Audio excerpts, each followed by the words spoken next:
성경학자 차드 월시는 말하기를 시편은 인간됨의 의미를 부여하는 정확한 통찰력의 방대한 보고서다. 거기에는 높이와 깊이와 영광과 전율과 희망과 절망과 기쁨과 적막감이 있다. 시편을 읽는 것은 인간이 자신의 숨겨진 삶과 느낌을 탐험하는 것이다. 유명한 부흥사 영국의 찰스 스펄전은 말하기를 요즘처럼 바쁠 때 그리스도인들이 시편과 더불어 더욱 친밀해진다면 시편은 그리스도인들에게 영적으로 크게 유익할 것이다. 그리스도인들은 시편 안에서 인생의 전투를 위한 완전한 무기고를 발견하고 인생에 필요한 완벽한 공급을 발견하기 때문이다. 시편에는 기쁨과 유용성, 위안과 가르침이 있다. 모든 상황에 적합하고 정신을 고양시키는 시편이다라고 이야기했습니다. 사랑하는 여러분, 오늘부터 시편 여행에 여러분들을 초대하려고 합니다. 저는 오늘부터 시작을 해서 이제 시편 150편을 150번에 걸쳐서 하나님의 말씀을 함께 나누려고 합니다. 물론 저는 이 시편의 말씀을 이제 오늘을 제외하고는 새벽 설교 시간에 매일 한 편씩 읽어가면서 여러분과 함께 하려고 합니다. 이 푸른 초장에 자세히 제가 소개하고 있지만 오늘부터 이 시편 여행은 여러분들께서 이 5가지를 통해서 참여해 주시길 부탁드립니다. 첫 번째는 시편 150편의 설교를 함께 들어주시고 시편 1편부터 150편까지 함께 읽어주시길 바랍니다. 제가 곰곰이 계산해 보니까 약 10개월 정도 걸릴 것 같습니다. 고난주간이나 부활절, 중요한 절기 때를 제외하면 1년이 걸릴 수도 있겠습니다. 시편 전체를 한번 써보시기 바랍니다. 한 번에 다 쓰는 것이 아니라 하루에 한 편씩 여러분 집에 있는 잘 사용하지 않는 아무 노트나 가져다가 여러분께서 하루에 한 편씩 시편 설교를 듣거나 아니면은 설교를 듣기 전이나 또 집에서 새벽 예배 나오지 못하는 분들은 집에서 하루에 한 편씩 시편 말씀을 써주시기를 바랍니다. 그리고 시편의 말씀을 읽으면서 또 시편 설교를 들으면서 내가 오늘 받은 은혜를 한 줄로 짧게 써보시기 바랍니다. 하나님, 내가 오늘 말씀을 통해서 앞으로 기도를 더하겠습니다. 찬양을 더하겠습니다. 사랑을 더하겠습니다. 다른 사람을 용서하겠습니다. 다른 사람을 더 섬기겠습니다. 기도가 쌓이면 놀라운 응답의 역사가 우리에게 나타날 줄 믿습니다. 또 설교를 마치고 나면 설교를 들은 후에 오늘 시편 말씀에서 받은 은혜를 한 줄로 써주시기를 부탁드립니다. 기도를 한 줄로 쓰시고 또 받은 은혜를 한 줄로 써주시기를 부탁드립니다. 시편이 다 마치고 나면 이 150편 10개월이 될지 1년이 될지 모르겠지만 그날의 작은 시편 파티를 여러분과 같이 함께 하려고 합니다. 그때 시편에서 받은 은혜와 간정도 나누고 작은 선물도 나누고 간단한 음식을 각자 준비해 와서 서로 옆에 있는 사람들과 같이 나누는 시편 파티 시간을 한번 해보려고 합니다. 시편과 함께하는 시편 여행, 여러분 기대가 되지 않습니까? 하나님이 우리도 모르는 사이에 우리가 계획한 사이에 은혜를 베풀어 줄 믿습니다. 저는 때로는 설교하면서 그런 생각이 듭니다. 목사가 아무리 설교해도 교인들은 변하지 않는다. 그런데 하나님께서 저에게 그런 말씀을 하셨습니다. 설교는 네가 할 일이고 변화를 시키는 것은 내가 할 일이니까 너는 네 할 일만 해라. 그런 말씀으로 저에게 위로가 되고 격려가 되는 것을 발견했습니다. 사실 우리가 기도한다고 변화되지 않습니다. 설교를 듣는다고 변화하지 않습니다. 성령 받아야 우리가 변화하게 되는 줄 믿습니다. 말씀을 붙들고 기도하면서 말씀을 묵상하면서 그 말씀을 붙잡고 살아가면 성령께서 우리를 찾아오셔서 우리의 심령을 변화시켜 주실 줄 믿습니다. 제가 여러분에게 여러 차례 말씀드렸듯이 시편은 예배의 자료집입니다. 시편의 내용은 기도와 말씀과 찬양으로 되어 있다라고 말씀드렸는데 전반부는 많은 내용이 기도로 되어 있습니다. 그 기도의 내용도 가만히 살펴보면 주로 탄식시라 형태로 되어 있습니다. 하나님 앞에 내 억울함과 내 고통과 아픔을 호소하고 부르짖는 내용으로 시편의 기도는 가득 차 있는 것을 발견하게 됩니다. 감사와 찬양보다도 훨씬 몇 배나 많은 내용이 탄식시로 가득 차 있는 것을 보게 됩니다. 많은 분들이 시편을 읽다가 거기에 걸려 넘어져서 시편을 계속해서 읽지 못하는 경우를, 난파를 당하는 경우도 종종 보게 됩니다. 시편의 중반부는 말씀에 대해서, 그리고 시편의 후반부는 이 찬양에 대해서 이야기를 하고 있습니다. 여러분, 우리가 기도하거나 찬양을 할 때 어떻게 기도해야 될까요? 어떻게 찬양해야 될까요? 때로는 기도가 안 된다고요? 기도가 어떻게 될지 모르겠다고요? 찬양이 안 된다고요? 찬양을 어떻게 될지 모르겠다고요? 여러분, 그럴 때 시편을 읽으시기 바랍니다. 시편을 읽다 보면 나도 모르는 사이에 기도가 나오게 되고 하나님께 찬양하는 역사가 나타나게 되는 줄 믿습니다. 우리가 외롭고 힘들 때, 고난이나 재난을 당할 때, 슬프거나 아플 때 시편을 읽으면 하나님께서 큰 위로를 우리에게 주시는 것을 경험할 수 있게 됩니다. 여러분, 이 150편의 시편은 모세 시대부터 시작해서 다윗과 솔로몬 시대, 그리고 바벨론 포로부터 귀환한 시기까지 주로 쓰여진 시로 알려져 있습니다. 이 150편의 시가 한 권의 책으로 되기에는 바벨론 포로 이후에 스룹바벨 성전을 재건하면서 에스라의 주도로 이루어진 것으로 보입니다. 우리가 작년에 학계 스가랴, 에스라, 느헤미야서를 통해서 이 스룹바벨 성전을 재건하는 이스라엘 백성들의 영적, 그리고 그들이 처해진 상황에 대해서 많은 말씀을 함께 나누었습니다. 우리가 아다시피 당시 바벨론부터 귀환한 유다 백성들은 외적으로는 산발락과 도비아를 비롯한 대적들과 끊임없이 싸워야 했고, 또 내적으로는 예루살렘 성전과 성벽을 재건하는 일을 해야 됐고, 또 영적으로 이스라엘 백성들이 회복되기 위해서 하나님의 말씀을 가르치고 그 말씀을 통해서 하나님께 영적으로 훈련받는 시간을 쌓았고, 또 하나님께 예배를 회복하기 위해서 여러 가지 구전이나 전에 내려오던 시들을 모아서 예배 자료집으로 만들었는데, 그 예배 자료집이 바로 시편이었습니다. 즉 바벨론 포로 이후에 예루살렘 성전을 재건하는 기간 동안에 영적 회복을 위해서, 예배의 회복을 위해서 하나님께 찬양하고 기도하던 시들을 모아서 5권의 책으로 만든 것이 바로 예배 자료집인 시편이란 이야기입니다. 그 시들을 주로 모아보니까 다윗의 시대에 쓰여진 시들이 제일 많았고, 또 그 외에도 솔로몬, 고라의 자손, 아삽에 의해서 쓰여진 시들이 있고, 또 많은 46편이나 되는 시는 저자를 제대로 알 수 없는 그런 시들이었습니다. 바벨론 포로 기간 동안에 이스라엘 백성들은 신명기의 말씀을 통해서 깨닫게 되었습니다. 우리가 하나님께 불순종하고 우상을 숭배했기 때문에 고난을 당하게 되었다. 하나님은 이런 우리의 죄를 회개하고 하나님 앞에 돌아오기를 원한다는 사실을 깨닫게 되었습니다. 즉 신명기서의 말씀을 통해서 이스라엘 백성들은 영적으로 회복하는 놀라운 시기를 이 기간 동안에 갖게 되었습니다. 그래서 그들은 모세 오경처럼 이 시편을 5개의 책으로 만들어서 성전과 그리고 회당에서 예배와 기도와 찬양을 할 때 널리 사용하기 시작했습니다. 우리가 오늘 함께 봉독한 시편 1편은 바로 이 150편 시편의 서론에 해당됩니다. 제가 화요일날 새벽에 말씀드리겠지만 이 시편 2편과 더불어서 1편과 2편은 시편 전체의 서론이자 이 5권의 책 중에 첫 번째 책, 즉 1권부터 41편의 서론이기도 합니다. 여러분, 시편의 서론 무엇으로 시작할 수 있을까요? 그것은 바로 두 사람이 걸어가는 길을 우리에게 소개하고 있습니다. 한 사람은 복이 있는 사람의 길이고 다른 한 사람은 악인의 길입니다. 찬양대가 악인이라는 얘기 아닙니다. 복 있는 사람은 의인이고 하나님께서 인정하십니다.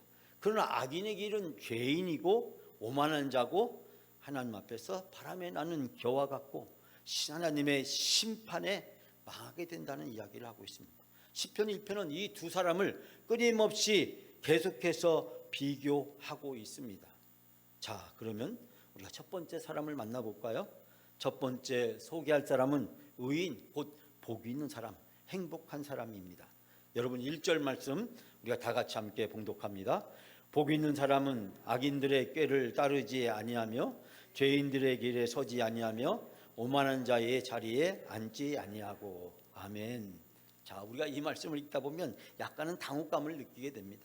그것은 복이 있는 사람은 이라고 이야기해놓고 이 복이 있는 사람이 어떤 사람인가를 설명하지 아니하고 오히려 악인에 대해서, 죄인에 대해서, 오만한 자의 자리에 대해서 이야기를 하고 있습니다. 유진 피터슨의 메시지 성경에 보면 이 복이 있는 사람을 뭐라고 이야기하냐면 하나님께서 좋아하실 수밖에 없는 사람, 하나님께서 좋아하실 수밖에 없는 사람, 그 사람이 어떤 사람이냐라는 것을 이야기를 하고 있습니다. 여러분, 이 성경에서 이 복이라고 하는 것은 두 가지 단어로 소개가 되고 있습니다. 먼저 바라크라고 하는 히브리어가 등장하는데 이것은 약 415회 정도가 등장합니다. 하나님이 누군가를 축복해 줄 때 하나님에 의해서 축복이 선언될 때 사용되는 단어였습니다. 이 말씀의 근본적인 뜻은 복은 하나님이 주신다라고 하는 것입니다. 복은 세상에서 얻어지는 것이 아니라고 하는 것입니다.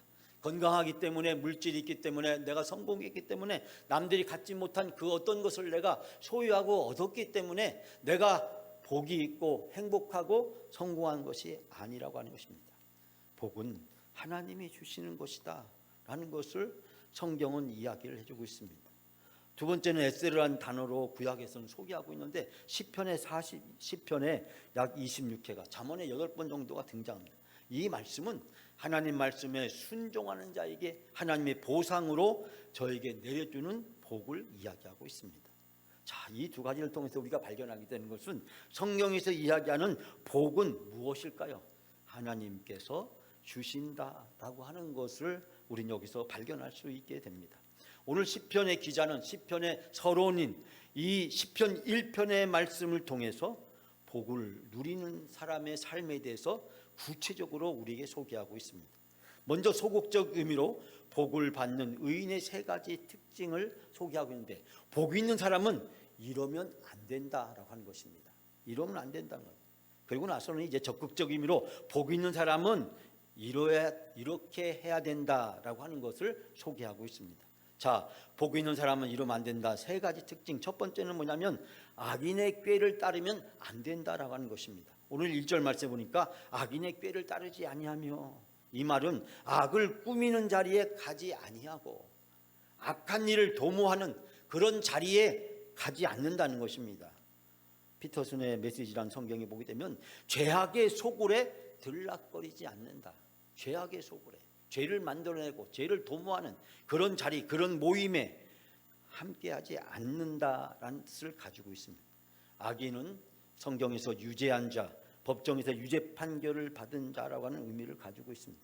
즉 여기서 이 악인은 세상이 되기에는 악의 기준과는 다른 것입니다.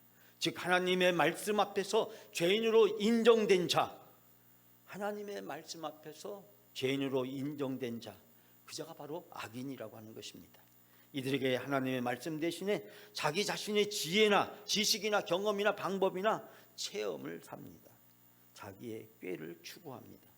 의도, 도모 등으로 번역할 수 있는 이 꾀라고 하는 단어는 하나님의 뜻과는 상관없는 인간의 이기적인 또 욕망의 동기에서 비롯된 것을 알 수 있게 됩니다. 두 번째는 죄인의 길에 서면 안 된다라고 하는 것입니다. 1절에 죄인의 길에 서지 아니하며, 죄인들의 길을 거닐지 아니하며 망할 길에 얼씬거리지 아니한다라는 뜻을 이야기하고 있습니다. 죄인은 우리가 아다시피 표적을 빗나가거나 길을 잃어버렸다라는 뜻을 가지고 있습니다. 여러분이 아마 들어본 적이 있다시피 이 죄라고 하는 단어는 하마르티어라고 하는 원어에서 비롯되어졌는데 화살이 관역에서 빗나갔다라고 하는 뜻입니다. 화살이 관역을 맞추지 못했다. 궁수가 화살을 쏠 때는 관역을 맞추게 쐈는데 그 화살이 빗나갔다라는 것입니다. 하나님이 우리를 만드시고 하나님이 우리를 통해서 원하고 기대하시는 선한 목적을 이루지 못하는 것, 그것과 다른 것을 추구하는 것을 성경은 죄라고 이야기하고 있습니다. 윤리적 도덕적인 개념보다는 영적인 개념을 성경은 이야기하고 있고, 윤리적인 개념이나 도덕적인 것들은 이 영적인 개념의 부수적인 결과라고 하는 사실을 성경은 우리에게 가르쳐주고 있습니다. 즉 하나님의 말씀에서 벗어난 사람, 하나님의 말씀에서 벗어난 사람, 그 사람이 바로 성경은 죄인이라고 이야기하고 있습니다. 이들은 하나님의 말씀, 하나님의 길을 가지 않냐고 자기의 길을 갑니다. 하나님의 길을 가는 것이 아니라 자기의 길을 가는 사람, 바로 그 사람이 죄인의 길이라고 이야기하고 있습니다. 셋째는 오만한 자의 자리에 앉으면 안 된다라는 뜻입니다. 여러분, 오만한 자의 자리에 앉지 않냐고. 여기서 이 오만은 다른 뜻으로 조롱하다, 비웃다라는 뜻으로 많이 쓰여지고 있습니다. 즉 다시 얘기하면 오만한 자는 조롱하는 자, 조소하는 자와 같은데, 오만한 자의 자리에 앉지 하고는 조롱하는 자, 조소하는 자와 어울리지 아니하고. 이 말을 유진 피터스는 배웠다고 입만 차랍길 하나, 내가 배웠다고 아는 게 많다고 내가 가진 게 많다고 입만 살아있는 사람을 이 오만한 자, 즉 조롱하는 자라고 번역하고 있는 것을 발견하게 됩니다. 소극적 의미에서 바로 이 세 가지를 경고한 시편의 말씀은 이제 적극적인 측면에서 의인이 가져야 될 세 가지의 모습에 대해서 우리에게 이야기해 주고 있습니다. 여러분, 오늘 2절 3절 말씀 우리가 다 같이 함께 봉독합니다. 오직 여호와의 율법을 즐거워하여 그의 율법을 주야로 묵상하는도다. 그는 시냇가에 심은 나무가 철을 따라 열매를 맺으며 그 잎사귀가 마르지 않음 같으니 그가 하는 모든 일이 다 형통하리로다. 아멘. 자, 여기서 여호와 율법을 즐거워하여 그 율법을 주야로 묵상하는 자로다. 율법은 즉 하나님의 말씀이라고 이야기했고, 유대인들은 이것을 좁게 얘기해서 이 오경을 가리켜서 이 율법이라고도 이야기하기도 합니다. 하나님의 말씀을 즐거워하고 그 하나님의 말씀을 주야로 묵상한다. 즉 하나님이 주신 법으로 낙을 삼아서 밤낮으로 그 법을 되새기는 사람이라고 다른 성경은 번역하고 있습니다. 또 다른 성경에 보면 오직 하나님의 말씀에 사로잡혀 밤낮으로 성경 말씀을 곱씹는 그대라고, 곱씹는다, 이 곱씹는다를 되새긴다, 묵상한다와 똑같은 뜻으로 사용하고 있는 것을 보게 됩니다. 자, 우리가 여기서 이 묵상한다라고 하는 것을 우리는 조용히 생각하는 것을 묵상한다라고 생각하지만, 유대인들은 묵상한다는 개념을 좀 더 다른 개념으로 이해하고 있는 것을 보게 됩니다. 묵상한다는 것은 큰 소리로 읽는 것을 유대인들은 묵상이라고 이야기합니다. 그래서 바벨론 포로 이후에 회당에서 유대인들이 성경을 읽을 때 그들은 옆에 있는 사람이 누가 있든지 신경 쓰지 아니하고 그 성경 말씀을 주로 모세 오경을 펼쳐서 그들이 큰 소리로 읽었습니다. 그들이 기도문 가지고도 또 기도문을 따라서 읽습니다. 누가 있든지 말든지 듣든지 말든지 오직 하나님 앞에 서 있다고 생각하면서 그들은 하나님의 말씀을 큰 소리로 읽었다라고 이야기를 하고 있습니다. 하나님의 말씀, 그 말씀을 읽으면서 그들은 하나님의 말씀을 기쁨으로 받아들이고 밤낮으로 그 말씀을 실천하며 살기 위해서 노력했습니다. 여기서 즐거워한다라고 하는 것은 바로 의인이 하나님 말씀 앞에서 하나님의 뜻을 깨닫고 기뻐하는 상태를 이야기합니다. 하나님 말씀을 들으니 그 말씀을 통해서 은혜를 받고 즐거움에 빠져서 하나님이 주시는 것이 행복이라고 하는 것을 발견하는 삶을 이야기합니다. 의인의 두 번째 특성은 시냇가에 심은 나무라고 하는 이 말씀을 통해서 발견합니다. 이것은 의인의 복된 상태를 이야기합니다. 자, 나무가 심겨져 있기 때문에 심겨져 있는 상태를 얘기하는 것입니다. 그런데 시냇가에 심겨져 있기 때문에 그 나무는 복이 있다는 것입니다. 왜냐하면 그 나무는 물 걱정이 없기 때문입니다. 여기에서 시냇가, 이 시내는 우리가 생각하는 그런 시내와는 조금 다릅니다. 이 팔레스타인에서 흔히 발견할 수 있는 또 간헐천을 이야기하는 것도 아닙니다. 이 간헐천이라는 것은 평상시에는 이 물이 없다가 비가 갑자기 쏟아지게 되면 이 사막에서, 이 계곡에서 갑자기 물이 흘러가게 되는 그런 천을 이야기를 하는데, 여기서 시내는 이런 간헐천이 자연스럽게 형성되는 천이 아니라 인공적으로 만들어진 수로를 의미한다고 합니다. 저도 이 말씀을 준비하면서 인공적인 수로라는 것에 대해서 더 찾아보았더니 이 말씀은 뭐냐면 시냇가에 심은 나무는 언제든지 하나님께 생수를 공급받는다는 것입니다.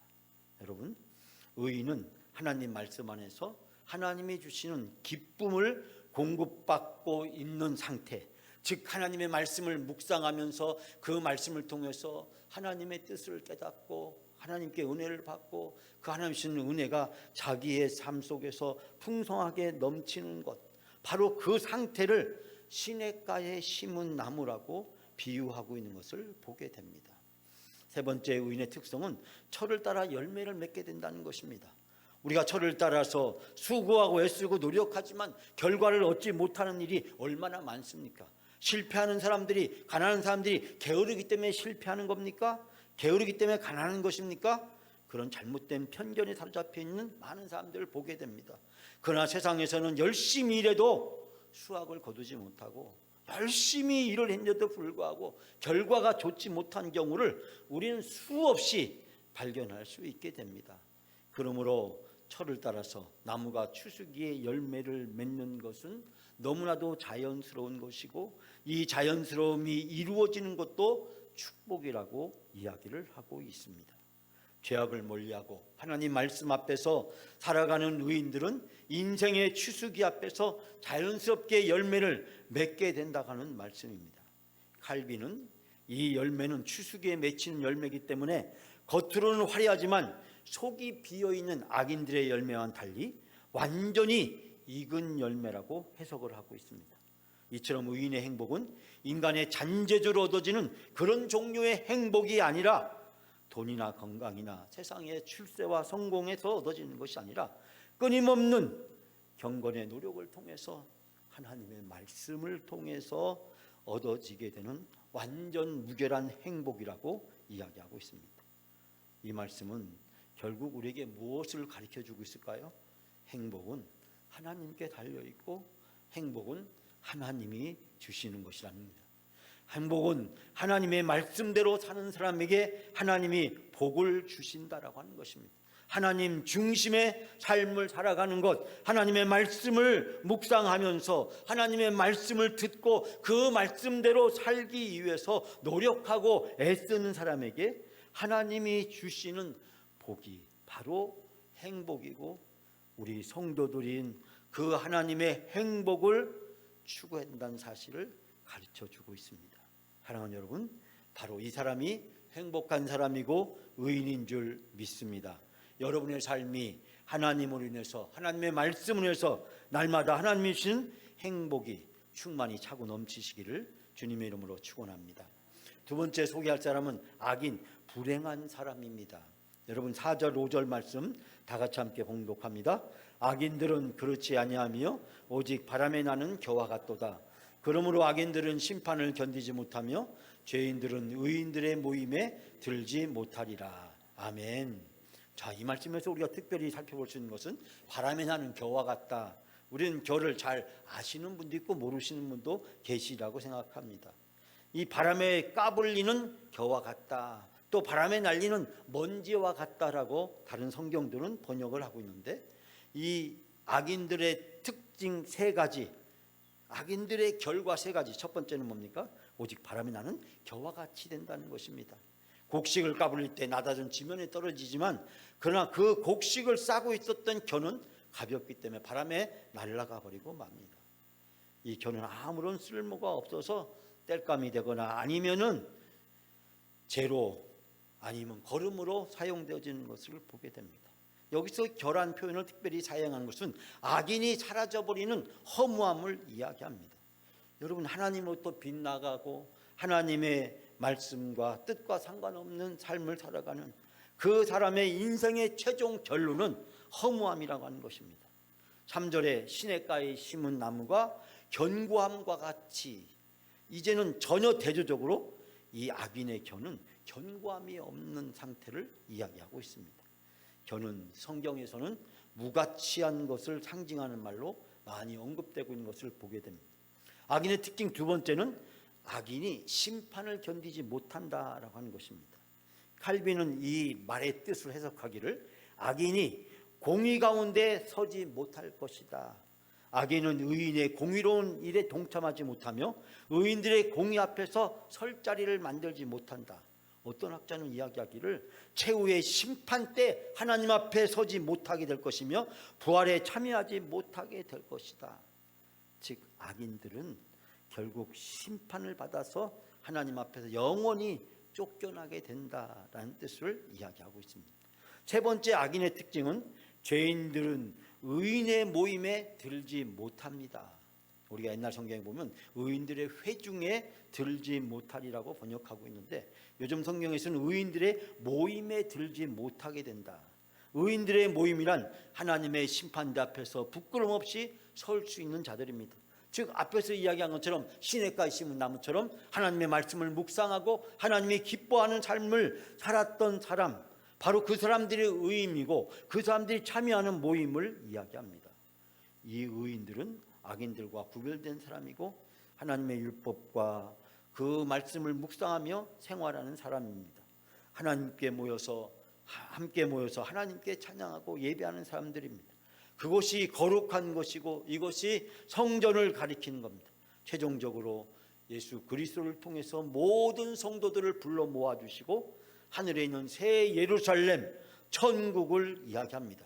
즉 의인들의 모임은 새 예루살렘, 우리의 영원한 소망 천국입니다. 악인들은 이 천국에 들어가지 못한다라는 뜻을 가르쳐주고 있습니다. 우리가 알고 있는 미국의 성공한 영화 배우자 가수였던, 그러나 오래전 사람이지만 이 프랭크 시나트라는 사람이 마이웨이라고 하는 노래를 불렀습니다. 1969년도에 이 마이웨이라는 노래를 부를 때 프랑크 시나트라는 이 노래를 그렇게 좋아하거나 기뻐하지 않았다고 합니다. 그러나 이 프랑크 시나트라가 불렀던 이 마이웨이는 많은 사람들에게서 불려지게 됐고 엘비스 프레슬리라든지 많은 가수들이 리메이크를 하면서 인기를 얻을 수 있게 되었고 지금도 팝송계에서는 불후의 명곡으로 꼽히고 있다라고 이야기합니다. 저는 오늘 이 노래를 여러분들에게 간단하게 소개하려고 합니다. 이 노래의 가사는 죽음을 앞둔 한 남자가 자신의 삶을 돌이켜보면서 자신의 삶을 긍정하는 고백을 담고 있습니다. 그 노랫말에는 이렇게 노래하고 있습니다. 이제 끝이 다가오네. 나는 내 인생의 마지막 장을 마주하고 있네. 내 친구여 분명히 말해둘 게 있네. 확신을 가지고 내 이야기를 풀어주겠네. 나는 충만한 인생을 살았고 갈 수 있는 모든 길을 가보았다네. 그러나 그 무엇보다도 중요한 점은 난 나만의 길을 걸었다는 것이네. 무엇이 사람이라고 부를 수 있는가? 저자의 품속에 무엇이 있는가? 그 품속에서 자신이 없다면 아무것도 없는 것이라네. 나는 시련들을 버텨냈고 나는 나만의 길을 걸어갔네. 그래, 내가 걸어왔던 나의 길이었네. 나의 길이었네. 마이웨이. 그래서 이 노래의 제목이 마이웨이입니다. 이 노래의 중간 부분에 보면 나는 충만한 인생을 살았고 갈 수 있는 모든 것을 가보았네. 그러나 무엇보다 중요한 것은 나는 나만의 길을 걸었다는 것이네. 여러분, 이 마이웨이라는 노래는 미국을 잘 나타내주는 길입니다. 아메리칸 드럼을 성공에 시켜주는 그런 노래이기도 합니다.